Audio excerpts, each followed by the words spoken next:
Dalam video kali ini, kami akan menjelaskan tentang pelanggaran Pancasila sebagai sistem etika.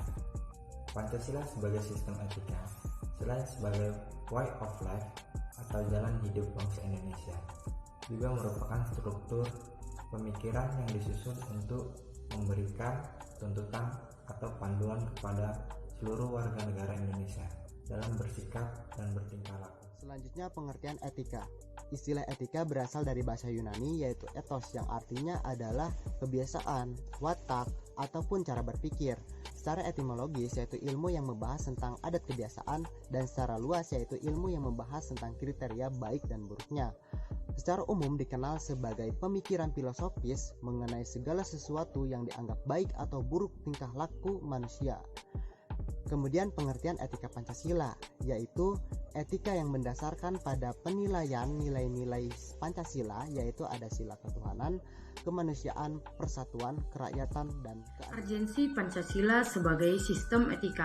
Pentingnya Pancasila sebagai sistem etika terkait dengan beberapa hal. Yang pertama, meletakkan sila-sila Pancasila sebagai sistem etika berarti menempatkan Pancasila sebagai sumber moral dan inspirasi. Yang kedua, Pancasila sebagai sistem etika memberikan guidance bagi setiap warga negara sehingga memiliki otoritas yang jelas. Yang ketiga, Pancasila sebagai sistem etika menjadi dasar analisis bagi berbagai kebijakan yang dibuat oleh penyelenggara negara. Dan yang terakhir, Pancasila sebagai sistem etika menjadi filter untuk menyaring pluralitas nilai yang berkembang dalam kehidupan masyarakat. Pancasila sebagai sistem etika. Yang pertama, hakikat sila ketuhanan terletak pada keyakinan bangsa Indonesia bahwa Tuhan sebagai penjamin prinsip-prinsip moral. Yang kedua, hakikat sila kemanusiaan adalah actus humanus, yaitu tindakan manusia yang mengandung implikasi dan konsekuensi moral yang dibedakan dengan tindakan manusia yang biasa. Ketiga, hakikat sila persatuan, yaitu kesediaan untuk hidup bersama sebagai warga bangsa yang mementingkan masalah bangsa dia atas kepentingan individu atau kelompok. Yang keempat, hakikat sila kerakyatan adalah prinsip musyawarah untuk mufakat. Yang kelima, hakikat sila keadilan sosial adalah tidak meningkatkan pada kewajiban semata dan tujuan belaka, tetapi menonjolkan keutamaan. Perlunya Pancasila sebagai sistem etika. Pancasila sebagai sistem etika diperlukan dalam kehidupan politik untuk mengatur sistem penyelenggaraan negara. Beberapa alasan mengapa Pancasila sebagai sistem etika diperlukan dalam penyelenggaraan kehidupan bernegara Indonesia meliputi hal-hal sebagai berikut. 1. Dekadensi moral yang melanda kehidupan masyarakat, terutama generasi muda sehingga membahayakan kelangsungan hidup bernegara. Generasi muda yang tidak mendapat pendidikan karakter yang memadai dihadapkan pada pluralitas nilai yang melanda Indonesia sebagai akibat globalisasi sehingga mereka kehilangan arah. Dekadensi moral itu terjadi ketika pengaruh globalisasi tidak sejalan dengan nilai-nilai Pancasila, tetapi justru nilai-nilai dari luar berlaku. Korupsi akan terus merajalela karena para penyelenggara negara tidak memiliki rambu-rambu normatif dalam menjalankan tugasnya. Para penyelenggara negara ini tidak dapat membedakan batasan yang boleh dan tidak, pantas dan tidak, dan baik dan buruk. Pancasila sebagai sistem etika terkait dengan pemahaman atas kriteria baik dan buruk menjelaskan bahwa baik dan buruk adalah dua hal yang berbeda. Yang ketiga, kurangnya rasa perlu berkontribusi dalam pembangunan melalui pembayaran pajak. Hal tersebut dapat kita lihat dari kepatuhan pajak yang masih sangat rendah. Padahal, peran pajak dari tahun ke tahun itu semakin meningkat dalam membiayai APBN. Pancasila sebagai sistem etika akan dapat mengarahkan wajib pajak untuk secara sadar memenuhi kewajiban perpajakannya dengan baik. Dengan kesadaran pajak yang tinggi, maka program pembangunan yang tertuang dalam APBN akan dapat dijalankan dengan sumber penerimaan dari sektor perpajakan. Yang keempat, pelanggaran hak asasi manusia atau HAM dalam kehidupan bernegara Indonesia ditandai dengan melemahnya penghargaan seseorang terhadap pihak lain.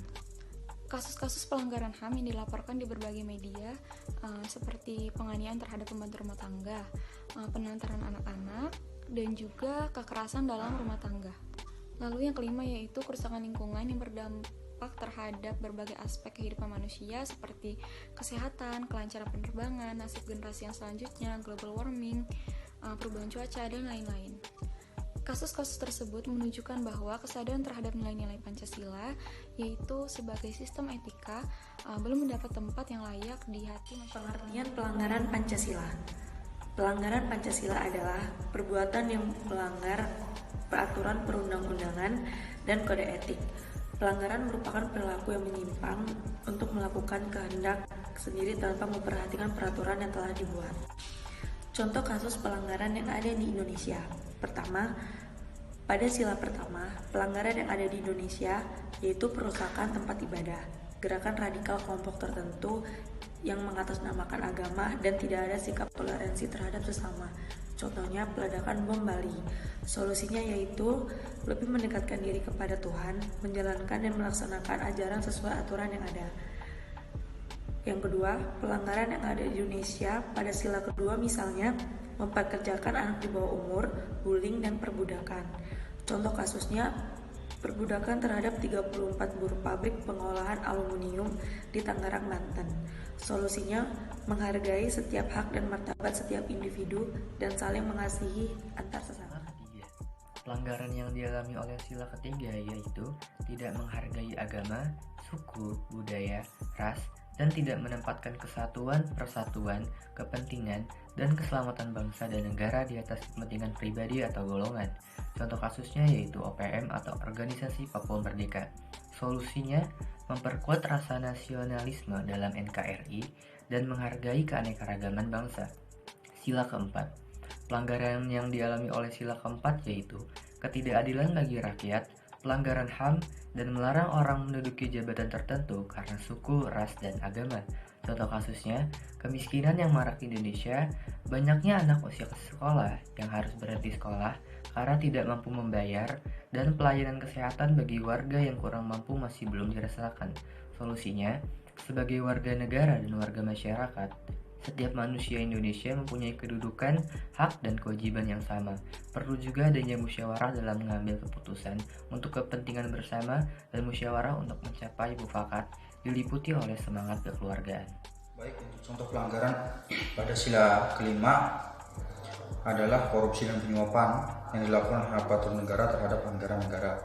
Nah, solusi dari kami adalah adanya seharusnya aparatur negara tidak menggunakan haknya untuk keperluan pribadi atau mengambil uang negara untuk keperluan bermewah-mewah dalam keluarga atau pribadinya sendiri. Terima kasih.